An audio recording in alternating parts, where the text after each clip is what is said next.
नमस्कार साथियों, the warrior से मैं ओम भाटिया।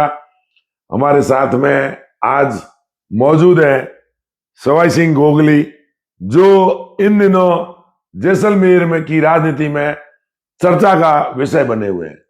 चर्चा का विषय का कारण कुछ और नहीं, यहाँ का परिसीमन है।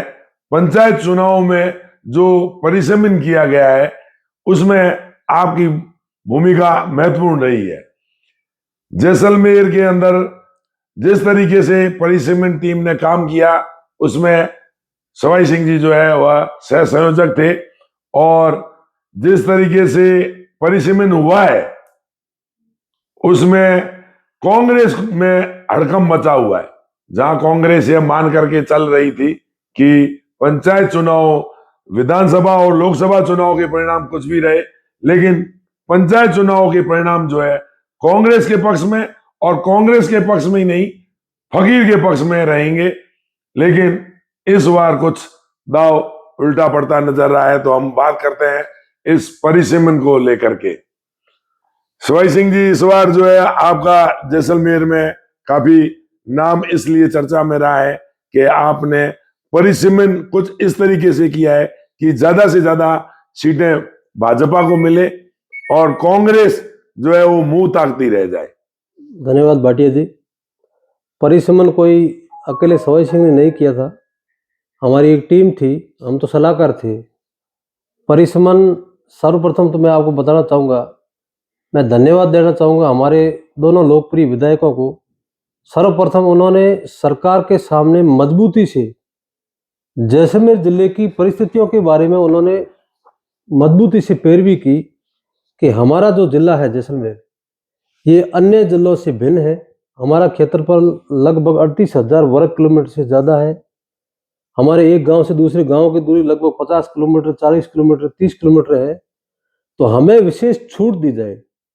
एक दो बार उनके साथ मैं भी था, पूरी हमारे जिला अध्यक्ष जी भी थे, तो उन्होंने सरकार के ऊपर अच्छी तरह से दबाव बनाया और सरकार को समझाने में सफल रहे कि हमें ये छूट दी जाए ताकि हमारे जैसलमेर का भला हो सके। तो सरकार ने, जब मुझे जो जानकारी है, आज तक जितने परिसीमन हुए हैं, इस बार जो सरकार ने जैसलमेर जिले के लिए विशेष छूट दी है वो आज तक किसी सरकार ने किसी परिसीमन में नहीं हुआ है, और ये जैसलमेर जिले के हित में उन्होंने छूट दी। और हमारी लगभग 60 से ज़्यादा ग्राम पंचायतें नहीं बनी, हमारी 3 पंचायत समितियां नहीं बनी, जिला परिषद के वार्डों की संख्या बढ़ी, और अब जिले में परिसीमन सबको पूछकर हुआ है। पार्टी के कार्यकर्ताओं के साथ बैठ के हुई, हमारे मंडल अध्यक्ष, जिले के पदाधिकारी, हमारे सभी वरिष्ठ नेता, सबकी सलाह से, और परिसीमन में मुख्य भूमिका हमारे विधायकों की, जनप्रतिनिधियों की, उन सब ने मिलकर जैसलमेर जिले में अच्छा परिसीमन करने का प्रयास किया है, और हम तो उसमें सलाहकार थे। आपने कहा कि मतलब सरकार ने छूट दी जैसलमेर के हित के लिए, उसमें जैसलमेर का हित जुड़ा हुआ है।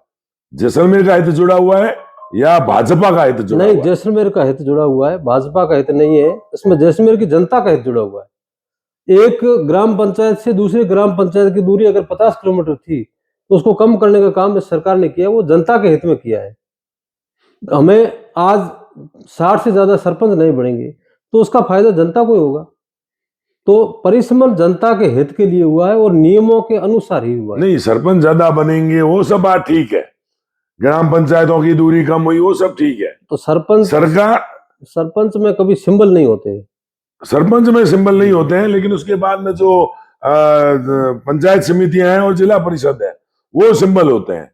तो परिसीमन का असर उस पर भी तो हुआ है। आपने कहा 3 पंचायतें बढ़ी है, वार्ड मेंबर बढ़े हैं जिला परिषद के। बिल्कुल, पहले जिला परिषद में 17 वार्ड होते थे। हाँ, अब 21 आपने कर दिए, 21 वार्ड हो गए। ये जो नियम था कि 4 लाख से ऊपर अगर आबादी है तो 1 लाख पे 2 वार्ड बढ़ सकते हैं। तो हमारे जिले की आबादी 5,80,000 के समथिंग ग्रामीण आबादी थी, तो 4 वार्ड बढ़े जैसलमेर जिले में।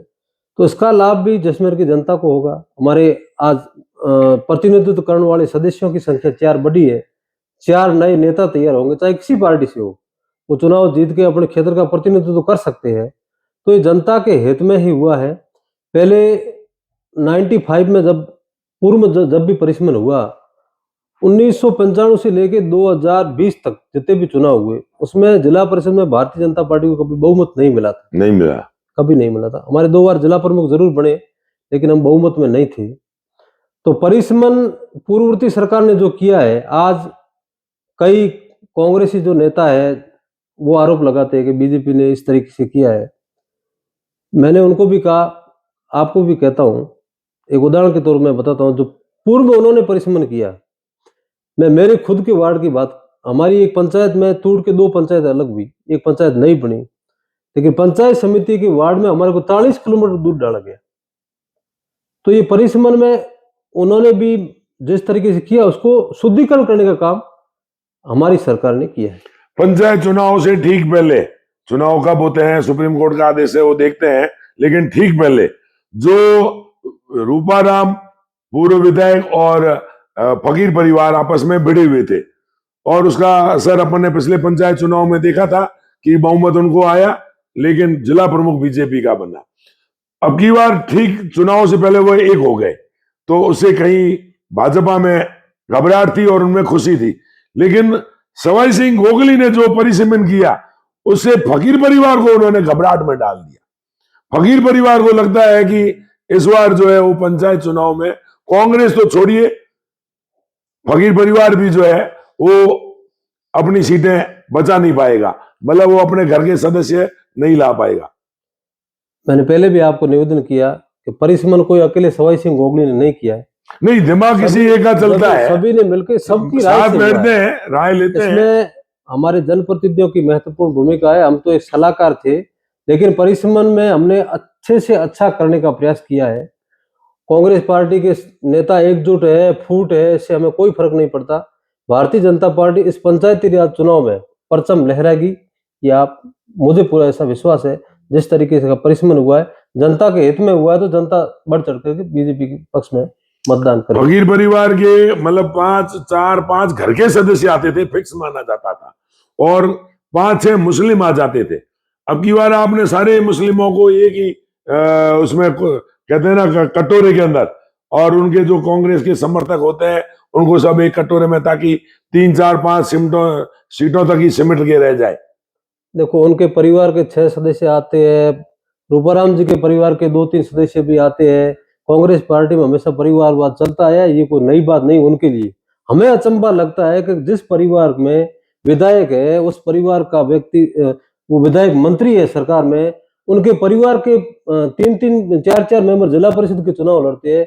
उनके परिवार के 7-7, 8-8 सदस्य पंचायत समिति का चुनाव लड़ते हैं। दूसरे हमारे यहाँ के जो विधायक थे, उनके परिवार के 2-2, 3-3 मेंबर जिला परिषद से चुनाव लड़ते हैं। तो ये परिवारवाद तो कांग्रेस पार्टी को मुबारक हो। हमारे भारतीय जनता पार्टी में ऐसा नहीं चलता है। अब परिवारवाद उनके चला है, अब वो तो उनके कार्यकर्ता जाने और जैसलमेर की जनता तय करे कि आपको किसको चुनना है। परिवारवाद को चुनना है, कोई एक सामने जो एक सामान्य कार्यकर्ता भी चुनाव लड़ सकता है। ये जरूरी थोड़ी है कि उसको उनके परिवार के लोग ही सदस्य बनेंगे। नहीं, वो तो रवैया बांटते हैं दूसरे लोगों को, लोग उनको चुनते हैं। उनको चुना है, वो बार बार चुनते आए कि जनता भी इतनी जागरूक नहीं है। बाकी लोगों को सोचना चाहिए, भाई एक परिवार, भाई आपको प्रतिनिधित्व मिल गया, सब जगह आप ही लड़ोगे, संगठन में भी आप रहेंगे, चुनाव भी, पंचायती राज चुनाव भी आप लड़ेंगे, निकाय में भी आप लड़ोगे, तो बाकी आपके कार्यकर्ता कहाँ जाएंगे। बीजेपी में ऐसा नहीं होता। हाँ, फकीर परिवार के 6-6 मेंबर, 5-5 मेंबर मैंने खुद ने देखे जिला परिषद में, और उसमें अब की बार शायद ऐसा नहीं हो पाएगा। कितनी सीटों पर फकीर परिवार सिमटेगा अब फकीर आपके परिसीमन के हिसाब से? अब ये तो मैं दावा नहीं कर सकता वो कितने पे सिमटेंगे, लेकिन परिसीमन आप इसका अच्छी तरह से परीक्षण कर लेना, ये तो आप ही बता सकते, मैं तो नहीं कह सकता भाई इतनी पे सिमटेंगे। लेकिन आपने मेहनत करी है तो पूरा ध्यान तो दिया ही है कि इनको कहाँ तक सिमट के रखना है और कहाँ इनको जो है, ताकि ये अपने, अब वो तो जो सीटें आरक्षित नहीं होती है वहां वो चुनाव लड़ सकते हैं। अब वो कितने पे लड़ाते हैं वो तो उनका है, लेकिन भाजपा कितनी सीटें लेके आएगी, किस में से? भाजपा पूर्ण बहुमत के साथ जिला प्रमुख, पूर्ण बहुमत का मतलब 12 सीट, भाजपा 15 सीट तक जीतेगी, 15 सीट जीतेगी। अच्छा, चलो, ये तो बात रही परिसीमन की। अभी जो है वर्तमान में जैसलमेर में एक ज्वलंत मुद्दा है, और वो मुद्दा है ओरण गोचर भूमि को बचाने का लेकर के पद यात्रा तन्नौर से निकल करके और जयपुर कूच कर रही है। आप एक भाजपा के विभिन्न पदों पर पूर्व में रह भी चुके हैं और एक वरिष्ठ नेता हैं, क्या कहना चाहेंगे आप ओरण गोचर को लेकर के? बिल्कुल, ओरण गोचर जहां भी है वो दर्ज होनी चाहिए रिकॉर्ड में। हमारा जिला पशुपालक जिला रहा है। हमारे यहाँ के मूल पहले जो रोजगार था वो पशुपालन था ग्रामीण इलाकों में। आज पर्यटन भी बढ़ा है, ये कंपनियां भी, विकास भी चाहिए देश में, हमें बिजली का उत्पादन भी करना है, लेकिन जहां जहां हमारी ओरण है और गोचर है वो बचनी चाहिए। ओरण राजस्व रिकॉर्ड में दर्ज होनी चाहिए। हमारी सरकार पूर्ण रूप से ये प्रयासरत है और हमारे जनप्रतिनिधि दोनों विधायक कई बार जयपुर में जाके मुख्यमंत्री जी के सामने मजबूती से अपनी बात भी रख चुके हैं। उसकी प्रक्रिया चल रही है, फाइलें बढ़वाई जा रही है। आज जिस भी कोई भी गांव का व्यक्ति जाके ज्ञापन देता है जिला प्रशासन को या जनप्रतिनिधि को, तो प्रशासन उसकी हाथों हाथ सर्वे करवाता है कि वास्तव में इस गांव में कितनी ओरण है और वो रिकॉर्ड में दर्ज होनी चाहिए। अब ये प्रयासरत है और मुझे पूरा विश्वास है कि जैसलमेर जिले में जितनी भी ओरण है वो सब राजस्व रिकॉर्ड में दर्ज होगी। और इसके लिए हमारे मुख्यमंत्री जी भी चिंतित है और सरकार के जनप्रतिनिधि और हमारे जितने भी पदाधिकारी संगठन के हैं, जिला अध्यक्ष हो चाहे पूरी टीम हो, सब लोग ओरण कैसे भी रिकॉर्ड में दर्ज हो इसको लेकर चिंतित है और ये ओरण दर्ज करवाएंगे, ऐसा मुझे पूर्ण विश्वास है। सरकार केंद्र में बीजेपी की है, फिर प्रदेश में बीजेपी की है, डबल इंजन की जिसको सरकार कहते हैं, फिर तीसरा इंजन छोटू सिंह जी भाटी है, चौथा इंजन जो है महेंद्र प्रतापपुरी जी है, प्रशासन अपना नियुक्त किया हुआ है। तो फिर यह समस्या इतनी विकराल कहां हो रही है? उस धीरे धीरे ये जो रामगढ़ गए हैं, फिर सोडान गए और फिर बसियां गए, इस तरीके से ये जिस तरीके से ये वायरल हो रही है, समस्या विकराल हो रही है। बात आपकी सही है। समय क्यों लग रहा है हमारे इस समस्या को? मेरा जो कहने का है कि इतनी सरकार होने के बाद में इस समस्या का निदान करने में समय क्यों लग रहा है? भाटिया जी, मैं आपको बता दूं, ये समस्या इतनी जटिल है कि जब समरी सेटलमेंट हुआ, हमारे पूर्वजों की भूल कहो या उनकी उस समय की इतनी मतलब जानकारी नहीं थी। हमने तो हमारी खुद की जो खातेदार जमीन थी वो भी रिकॉर्ड में दर्ज नहीं करवाई। समरी सेटल में आज भी ऐसी कई जमीन है तो समरी में बोल रही है। तो ओरण गोचर की उस समय तो हम सब यही मानते थे कि जमीन अपनी है और पशुपालक जिला और ये जमीन सुरक्षित है। आज जानकारी के अभाव में कई जमीनें, कई गांवों की ओरण रिकॉर्ड में दर्ज नहीं है। अब जैसे जैसे लोगों को जानकारी पड़ रही है जमीन हमारी जा रही, तो अब जैसे फाइलें आ रही है, जहां से ज्ञापन आ रहे हैं, रिकॉर्ड, भाई आपके डॉक्यूमेंट भी तैयार करने हैं। जिस गांव के पूरी फाइल पत्रावली तैयार है वो पत्रावली आगे जा भी रही है और सरकार के ऊपर बिल्कुल सब लोग दबाव है, बिल्कुल है। दबाव क्या, मतलब सरकार के जनप्रतिनिधि खुद चाहते हैं, सरकार दबाव भी होता है, जनता की जो मांग होती है, जनता की मांग जायज है, जनता की मांग सही है। मैं नहीं कहता हूँ कि उनकी गलत मांग है और रिकॉर्ड में दर्ज होनी चाहिए और दर्ज होगी, मैं यही कह रहा हूँ। इसका असर आने वाले पंचायत चुनावों पर आप कितना पड़ता देखेंगे कि भाजपा को इससे कितना नुकसान होगा? कांग्रेसी लोग इसे हवा दे रहे हैं, ओरण गोचर पद यात्रा के लोगों को। हम देख रहे हैं विधायक रूपाराम जी के बेटे उनके साथ में यात्रा में सम्मिलित है, फिर विभिन्न प्रकार के जो है फकीर परिवार भी उनको समर्थन दे रहा है और देना गलत भी नहीं है क्योंकि रूपाराम जी ने तो 30,000 बीघा जमीन दर्ज भी करवाई थी। लेकिन इसका कहीं ना कहीं भाजपा को नुकसान होता नजर आ रहा है। देखिए, ये ओरण यात्रा कोई आज से शुरू नहीं हुई है, ये पिछले 5-7 वर्षों से ओरण की जो टीम है ये ओरण यात्रा गांव जाकर जहां जहां ओरण है और गांव के लोगों को जागरूक कर रही है कि आपकी जो ओरण है वो राजस्व रिकॉर्ड में दर्ज कराने के लिए आप अपने पत्रावली तैयार करिए और भेजिए। और यात्रा कांग्रेस के समय भी चलती थी। मुझे आप एक भी कांग्रेस नेता का कहीं फेसबुक, सोशल मीडिया पर पोस्ट या उनका एक भी मीडिया में वक्तव्य बता दो जहां उन्होंने ओरण टीम के साथ खड़ा रह के फोटो खिंचाया हो। आज ये राजनीति कर रहे हैं, इनको दिख रहा है कि पंचायत राज चुनाव में हम बिगर ऐसे मुद्दों को भड़काए जीत नहीं सकते, तो वो उस चीज को हवा दे रहे हैं। नुकसान होगा, इसका मतलब नुकसान होगा। हमारी सरकार और हमारे जनप्रतिनिधि पूरा प्रयास कर रहे हैं, वो ओरण रिकॉर्ड में दर्ज करवाएंगे। हम जाके जनता को समझाएंगे कि प्रदेश में भारतीय जनता पार्टी की सरकार है, ओरण यही सरकार रिकॉर्ड में दर्ज करेगी। तो ये जनता को जो ये बरगला रहे, जो भड़का रहे, हम जनता के सामने बिल्कुल जनता की मांग वाजिब है। हम ये नहीं कहते कि जनता जो मांग कर रही, वो मांग गलत है। लेकिन राजनीति मांग विपक्षियों की घुस गई है राजनीति कर रही और वो भड़का रही है, भड़का रहे हैं। वो भड़का रहे हैं। भारतीय जनता पार्टी के कार्यकर्ता सब नेता मिलकर जनता को समझाएंगे और जनता की जो मांग है उनको वो कैसे पूरी हो, उसके लिए हम सब लोग मिलकर प्रयास करेंगे। तो ऐसा कोई नुकसान हो, ऐसी कोई। वर्तमान में भाजपा की सरकार है जी। और जैसलमेर विधानसभा की बात करें, विधानसभा के अंदर सरकार कितनी सफल चल रही है? बिल्कुल, विधानसभा में कई ऐतिहासिक कार्य भी हुए हैं। 2 कार्य गिना सकते हो आप? बिल्कुल, मैं गिना सकता हूँ। हाँ, मैं सब नेताओं से पूछता हूँ कि 2 कार्य। आप भाटिया जी शहर के निवासी हो। जैसलमेर शहर में जो पिछले 2 साल के अंदर सौंदर्यीकरण का काम हुआ है, ये बहुत बड़ा काम है। आप कभी गलियों में गए हो शहर की? बात आपकी सही है। सभी समस्याएं शहर का परकोटा जो बाहर की 4 दीवारी है उसमें जरूर सौंदर्यीकरण होता है पर्यटकों के लिए, लेकिन यहाँ के स्थानीय निवासी आपको वोट देते हैं। बिल्कुल, आपकी बात सही है। पर्यटक बढ़ेगा तो यहाँ के निवासी को ही लाभ होगा। आपकी बात सही है, कुछ समस्या है। मैं एक उदाहरण देता हूँ। मेरे को एक शहर कुछ नहीं सब आज 10 फरवरी है।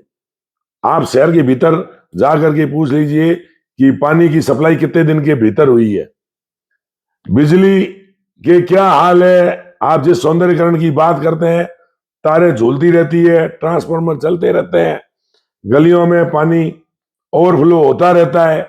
कोई भाजपा का नेता कभी जा करके गलियों की सुध-बुध लेता हुआ नजर आता है? आपको लगता है, मालूम पड़ता है? बिल्कुल, जहां कोई भी समस्या आती है, हमारे नेता कार्यकर्ता वहां पहुंचने का प्रयास करते हैं। लेकिन आपने जो कहा है कि हर जगह नहीं पहुंचे होंगे, आपकी बात सही है, कई जगह समस्या है। बिजली में मैं आपको एक बता दूं, मेरे को एक व्यक्ति ने कहा कि साहब बिजली पानी के बहुत हाल खराब। बिल्कुल, मैं मानता हूँ पानी की थोड़ी दिक्कत है, वो लाइन जो डैमेज है उसका भी माननीय विधायक जी ने पूरी उसकी कार्य योजना बनाकर सरकार को प्रस्तुत कर दी है। मुझे लगता है बहुत जल्द वो भी स्वीकृत होगी, तो बहुत बड़ा काम है, लगभग 200 करोड़ की समथिंग का है। उससे शहर की पेयजल व्यवस्था ठीक होगी। अब पिछले 1 साल में जितने ट्रांसफार्मर नए जैसलमेर शहर के अंदर लगे और गांव में भी लगे, मैं आपको दावे से कह सकता हूं कि बिजली व्यवस्था में बहुत सुधार आया है। कल की आप अखबार की न्यूज पढ़ लीजिए, एक नया जीसी साहब के शुरू हुआ है, नए ट्रांसफार्मर लगे हैं। तो बिजली व्यवस्था खराब नहीं है। ये तो जो बोलने की बात है ना कि पानी बिजली नहीं है, तो बिजली ठीक है। तो मैंने उस व्यक्ति को पूछा, भाई बिजली कब गई आपकी? तो उन्होंने कहा बिजली तो नहीं गई। मतलब एक जुबान पे आ गया कि बिजली खराब है, वो खराब है। तो उन्होंने कहा बिजली तो नहीं गई। तो फिर मैंने कहा आपने बोला कि बिजली भी गई, पानी, दोनों की हालत खराब है। तो ऐसी बात नहीं है। तो सरकार ने, आपने कहा कि 2 काम बढ़ा दी, मैं आपको कहता हूँ कि ऐतिहासिक परिसीमन इसी सरकार में हुआ है। परिसीमन जनता की, परिसीमन जनता का पेट नहीं भरता है। पिछले वर्ष मैं आपको बता दूं, ये परिसीमन आपके नफे नुकसान का, राजनीतिक दलों के नफे नुकसान का परिणाम है न परिसीमन। कांग्रेस फायदे में रहेगी या बीजेपी रहेगी, ये है। ये जनता का पेट नहीं भरता है परिसीमन। तो ये जनता के लिए ही है परिसीमन। जनता के लिए ग्राम पंचायत बढ़ेगी तो शहर में हमारी पार्टी का नहीं बढ़ेगा, वो सरपंच बढ़ेगा। ये आप, मैं शहर की बात कर रहा हूँ। शहर में सौंदर्यीकरण के काम हुए, बिजली के सौंदर्यीकरण भी पेट नहीं भरता है, पेट ही भरेगा। हाँ, पेट नहीं भरता है। टूरिज्म बढ़ेगा, वो पेट आप बाहर का करते हो, लेकिन शहर के अंदर मैं ये कहता हूँ चुनाव के बाद में शहर के लोगों को उनके हाल पर छोड़ दिया जाता है कि यहाँ शहर के, आप कच्ची बस्तियों में जाएं, कच्ची बस्तियों में लोगों के क्या हाल है, नरक की जिंदगी जी रहे होते हैं। सरकार जब आती है तो उन्हें विभिन्न प्रकार, पहली बात तो है कच्ची बस्तियां बसनी ही नहीं चाहिए, और यदि बस जाए तो फिर उनको, यदि सरकार की नीति है कुछ इस तरीके से, तो उनके साथ में इस तरीके से योजनाएं बनाई जाए कि ताकि उनका जीवन भी सुगम चले, लेकिन वो कहीं नजर नहीं आता है। मैं आपको एक निवेदन करूं, आपने जो बिजली की व्यवस्था की बात करी, पिछले सरकार में, नहीं बिजली की व्यवस्था ठीक है, बिजली की व्यवस्था ठीक है, पिछली सरकार में मैंने वायरों का बोला कि जंजाल, जिस तरीके से इन्होंने कृषि के कनेक्शन बांटे, आपके पास संसाधन उपलब्ध है नहीं, जीएसएस आपके पास है नहीं, आप धनाधन वोट लेने के लिए कृषि के कनेक्शन बांट रहे हो। पिछली सरकार का अंतिम वर्ष था, उस समय बिजली की व्यवस्था कैसी थी इस जिले के अंदर? हमने भारतीय जनता पार्टी ने आक्रोश यात्रा निकाली थी पूरे जिले में। मैं उस यात्रा का जिले का संयोजक था। हर बूथ पे हम गए थे। उस समय के विधायक जी के गांव में बिजली की हालत इतनी खराब थी, 2 घंटे लाइट आती थी। मेरे पास रिकॉर्ड है, ऑन रिकॉर्ड, वहां के लोगों ने कहा है बोल के, वो वीडियो मेरे पास कि ये हमारे विधायक जी के गांव के हाल है। फिर हमारी सरकार आई, 1 साल तक व्यवस्था ठीक नहीं हुई। इस साल आप पत्रकार हैं, पूरे जिले की जानकारी रखते, मुझे बताइए किसानों की इतनी बड़ी समस्या आई कि बिजली के लिए हाहाकार मचा हुआ। ये काम किसने किया? सरकार ने किया, ठीक करने का काम किया। और माननीय मुख्यमंत्री जी तो कह रहे हैं कि मैं वो दावे से करे 2027 तक हम किसानों को दिन में बिजली देंगे और पर्याप्त बिजली देंगे और बिगर कट की बिजली देंगे। बिल्कुल। हमारे साथ में थे सवाई सिंह जी, जिन्होंने परिसीमन को लेकर के पूरी बात करी और बिल्कुल दावा किया कि भाजपा इस बार पूर्ण बहुमत में आएगा। पूर्ण गोचर को लेकर के इन्होंने कहा मांग जायज है और उसका पंचायत चुनाव से पहले पहले ही सरकार परिणाम देगी और सरकार के काम भी गिनाए। तो एक निवेदन था, हाँ, आपने एक बार पिछली बार का मैं जवाब देना भूल गया कि रूपाराम जी ने 30,000 बीघा ओरन रिकॉर्ड में दर्ज कराई 5 साल के शासन में। हाँ, इस सरकार ने 2 साल में जितनी पत्रावलियां जो एकदम सही पाई गई वो सरकार स्तर पे भेजी, 17,600 बीघा रिकॉर्ड में दर्ज होगी। एक फाइल और आने वाली है, तो उन्होंने किया, उससे हम तो कई गुना ज्यादा करेंगे। ये नहीं है कि उन्होंने किया नहीं अभी तक, बात उसको लेकर के 18,000 बीघा की है। हाँ, की है सरकार ने। 18,000 बीघा ऊंट के मुंह में जीरा।